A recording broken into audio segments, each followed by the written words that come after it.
Olá, eu sou Hélio Sato e agora gostaria de responder algumas perguntas que foram deixadas no nosso post.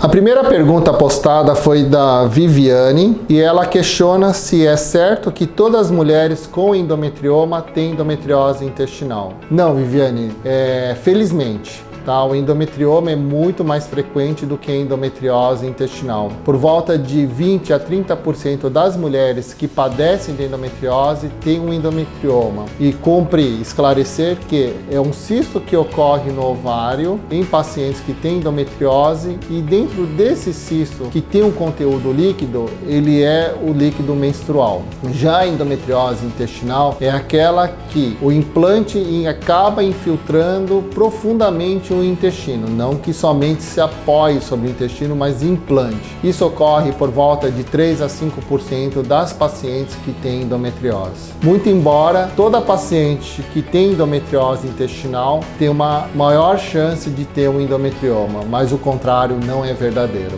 Bom, a próxima pergunta foi enviada pela usuária TaiBRT, que eu não consegui reconhecer qual é o nome dela. Mas o mais importante é que ela pergunta quais são os exames que mostram a quantidade da reserva ovariana. Existem alguns exames que apontam a reserva ovariana, mas os dois mais eficazes é a contagem dos folículos antrais por meio de ultrassom endovaginal, ou se não a dosagem do hormônio antimileriano. O ultrassom, ao ser feito no primeiro, segundo ou terceiro dia da menstruação, consegue identificar pequenas bolinhas no ovário, com uma média de 3 a 4 milímetros.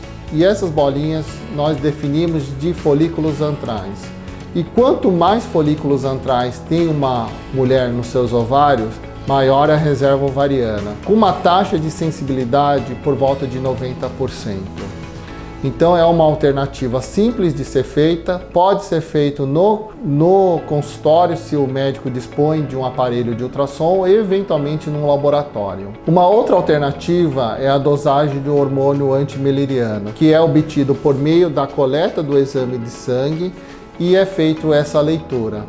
Infelizmente, a maioria dos convênios médicos não dão cobertura a esse exame e tem um custo em torno de R$360, mas muitas vezes é um exame que vale a pena ser feito porque pode, de certa forma, ajudar a paciente a tomar uma decisão, seja de pensar numa gravidez mais a curto prazo ou eventualmente considerar um congelamento de óvulos. E a vantagem do AMH é que lhe dá um resultado numérico, e muitas vezes isso é mais fácil de ser interpretado do que eventualmente a contagem de folículos antrais.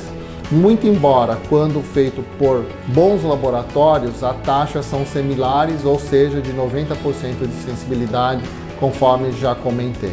O próximo comentário foi encaminhado pela Vivi Caeques. Então ela relata que tem 39 anos e o pior é que você vai ao médico sua vida inteira, eles falam que você não tem nada, e aí quando você descobre, você já está mais velha, com seus 39 anos, sem um filho, e isso é muito triste. Eu concordo com a Vivi, Infelizmente, nessa fase, 39 anos, a taxa de sucesso de gravidez acaba sendo um pouquinho mais baixa. Mas ainda assim é possível ela considerar alternativas para a gravidez. Eventualmente, partir para uma fertilização in vitro, claro que vai depender da reserva ovariana dela e da sua capacidade financeira, eventualmente, ou eventualmente até ir para uma recepção de óvulos ou de embriões, Mas obviamente isso vai depender do entendimento e do julgamento dela em relação a essa alternativa. E também eu gostaria de aproveitar esse comentário e citar que todas as pacientes que têm cólica menstrual, independente de ser uma cólica pequena, independente de ser uma cólica limitante, levando uma alteração da qualidade de vida dela, precisa ser investigada, ao menos investigada, não necessariamente precisa ser tratada. Porque dentro de uma concepção mais contemporânea, atual, é que toda a cólica pode ser uma endometriose, ou pode ser um mioma, ou pode ser uma adenomiose. E quanto mais precoce for diagnosticada qualquer uma dessas situações, mais rápida é instalado um tratamento e o menor é o prejuízo em relação ao potencial reprodutivo. Então, mais uma vez eu alerto, tá? Cólica menstrual não é normal. Então, muitas vezes, os médicos de uma formação anterior à minha acabam, de certa forma, e tiveram essa informação que cólica é normal e muitas vezes acaba melhorando após uma gravidez. Mas, atualmente, não pensamos dessa maneira. Tá? Então, se eventualmente algum médico falar que a sua cólica é normal, eu acho que é muito importante você ter uma segunda opinião. Não necessariamente você precisa trocar de médico, tá? Ele pode ser competente, mas eu sei que nós erramos, tá? Muitas vezes, quando você faz uma dupla checagem de uma determinada situação, a gente acaba evitando problemas no futuro. Então, uma segunda opinião pode ser muito benéfico, tá, para um diagnóstico precoce ou para uma solução de um problema. Bom, apesar de ser um tema constrangedor, Vivi, eu agradeço a sua postagem e ter, de certa forma, aberto aí a sua situação, sua intimidade, e espero que você, apesar desse cenário, consiga ainda realizar o seu sonho. A todos que participaram da postagem por meio de curtidas ou por meio até de colocação de comentários ou dúvida, eu agradeço de coração. Espero que possamos crescer com mais perguntas, novos comentários e vejo vocês muito em breve.